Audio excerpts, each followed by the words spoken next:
Communist പാർട്ടിയെ പറ്റി നിലമ്പൂർ ആയിഷുമ്മ കഴിഞ്ഞ മാസം പറഞ്ഞൊരു വാചകം അത് എന്നെ ഒരുപാട് ആവേശപ്പെടുത്തിയിട്ടുണ്ട്. ഞാനത് പല സ്ഥലത്തും പറഞ്ഞു പോകാറുണ്ട്. അത് മലപ്പുറത്ത് വന്നിട്ട് എനിക്ക് പറയാണ്ടിരിക്കാൻ പറ്റൂല.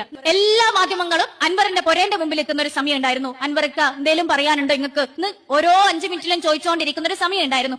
ആ സമയത്താണ് നിലമ്പൂർ ആയിഷുമ്മ അൻവർഖാന്റെ വീട്ടിൽ പോയ വാർത്ത വരുന്നത്. ഇപ്പൊ ഞാനൊക്കെ എന്റെ വീട്ടിലൊക്കെ കമ്മ്യൂണിസ്റ്റ്, എന്റെ അച്ഛനൊക്കെ ലോക്കൽ കമ്മിറ്റി അംഗൊക്കെയാ.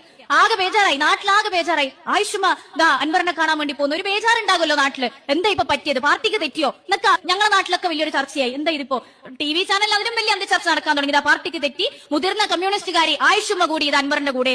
ആകെ ബേജാറായി നിൽക്കുന്ന സമയത്ത്, ഉറക്കം കെടുന്ന സമയത്ത്, രാത്രി ഒരു 10 മണിക്ക് ശേഷം ദാ വരുന്നു ആയിഷുമ്മന്റെ ഒരു പോസ്റ്റ്. കണ്ടിട്ട് ആവേശം കൊണ്ടുപോയി എന്താ എഴുതിയത്? എനിക്ക് തോന്നുന്നു 90 വയസ്സാവാറായി ആയിഷുമ്മക്ക്. എന്താ എഴുതിയെന്നറിയോ? അൻവറെ, ഇതെന്റെ പാർട്ടി.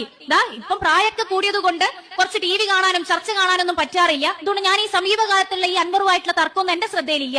അതുകൊണ്ട് ഒരു സുഹൃത്തെന്ന തരത്തിൽ വിളിച്ചപ്പോ ഞാൻ ആ വീട്ടിലേക്ക് പോയി എന്നതല്ലാതെ ഇന്ന് നടക്കുന്ന രാഷ്ട്രീയ കാര്യവുമായി ബന്ധപ്പെട്ട് ആ സന്ദർശനത്തിന് ഒരു ബന്ധവും ഇല്ല. ഇതൊക്കെ എഴുതി വിശദീകരിച്ചിട്ട് നിലമ്പൂർ ആയിഷുമ്മേന്റെ കുറിപ്പ് അവസാനിക്കുന്ന ഒരു ഭാഗമുണ്ട്. ആ ഭാഗമാണ് എന്നെ പോലെയുള്ള യുവാക്കളെ, എന്നെ പോലെയുള്ള ഈ പാർട്ടിയിലെ പുതിയ പ്രവർത്തകരെ ആവേശം കൊള്ളിച്ചത്. എന്തറിയോ?